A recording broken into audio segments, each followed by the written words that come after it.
వక్ఫ్ అసలు అంటే ఏంది అసలు? అసలు దాని గురించి వివరించండి ఒకసారి. అంటే చాలామందికి తెలియదు ఇది. సో దాని గురించి ఒక్కసారి. వక్ఫ్ అంటే మామూలుగా మన దేవాదాయ ధర్మాదాయాలుగా ఇస్లామిక్ సంబంధించింది. ఓకే. ఎవరైనా ఒక ముస్లిం తన ఆస్తి, తనకు పిల్లలు లేరు అనుకుంటే తన ఆస్తిని వక్ఫ్కి ఇవ్వచ్చు.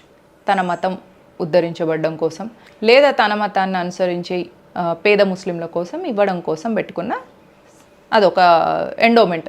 అందరికి ఉంటుంది కదా, మిషనరీకి, క్రిస్టియన్స్కి మిషనరీ ఉంటుంది, హిందూస్కి దేవాదాయ ధర్మాదాయ శాఖ ఉంటుంది, ముస్లింలకు వక్ఫ్ ఉన్నది. దీన్ని మిస్యూజ్ ఎట్లయింది, దీని ఉద్దేశం ఏంది, దీని వెనుక ఉన్న నాక్ అండ్ కన్నింగ్ ఎజెండా వల్ల ఇది ఎందుకు ఇంత దారుణమైన సంస్థగా ఎదిగింది అనేది తెలుసుకోవాలి మనం. ఫస్ట్ థింగ్ ఏంటిదంటే, మొహమ్మద్ అలీ జిన్నా ఎప్పుడైతే భారతదేశాన్ని బ్రిటిష్ నుంచి వెళ్ళి మాకు ఇవ్వండి, మేము ముస్లిమ్స్ వెళ్తాం, ఇప్పుడు దీన్ని ఇస్లాం దేశంగా చేస్తామని వాళ్ళు అడిగినారు. అయితే అక్కడ బ్రిటిష్ కూడా బాధపడ్డారు అన్నట్టు, అరే మేము 200 సంవత్సరాల నుండి ఇంత లూటీ చేసినాం, ఇంత దౌర్జన్యాలు చేసినా కూడా వీళ్ళు క్రిస్టియన్ దేశంగా కాలేదు, ఇప్పుడు వీడికి ఇచ్చేస్తే వీడు ముస్లిం దేశంగా చేసేది ఉంటే మాకు ఇన్సల్ట్ కదా, ఇజ్జత్ కా సవాలే, మేము అట్లా కానియొద్దు అని చెప్పేసి ఒక పని చేద్దాం, ఈ దేశాన్ని ముక్కలు ముక్కలు చేసేద్దాం, లేదా ఈ దేశాన్ని ఎప్పుడు హిందూ ముస్లిం అనేది కొట్టుకుంటూ ఉండేలాగా చేద్దాం అనే ఒక నాక్ అండ్ కన్నింగ్ థాట్తోనే బ్రిటిష్ ఏం చేసిందంటే భారతదేశాన్ని ముక్కలు చేద్దామని చెప్పేసి జిన్నాకి చెప్పింది.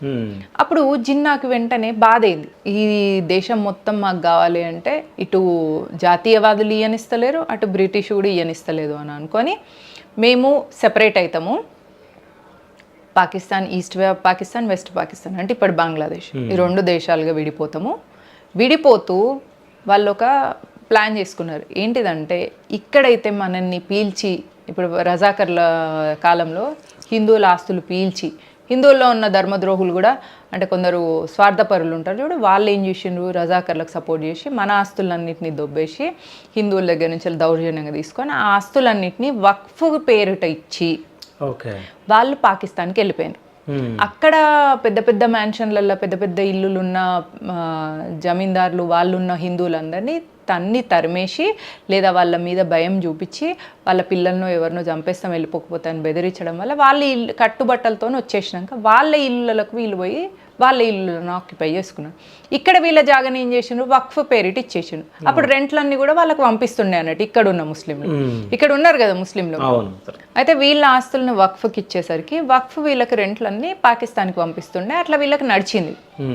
అయితే కొద్ది రోజుల తర్వాత వీళ్ళు ఏమనుకున్నారంటే, కాంగ్రెస్ ప్రభుత్వం గవర్నమెంట్లో ఉన్నది కాబట్టి కాంగ్రెస్ కూడా మైనారిటీ అపీజ్మెంట్లో ఫస్ట్ నెహ్రూ దగ్గర నుంచి వెళ్ళే మైనారిటీ అపీజ్మెంట్ ఉన్నది వీళ్ళకు, వీళ్ళ పార్టీ ముఖ్య ఉద్దేశం మైనారిటీ అపీజ్మెంట్.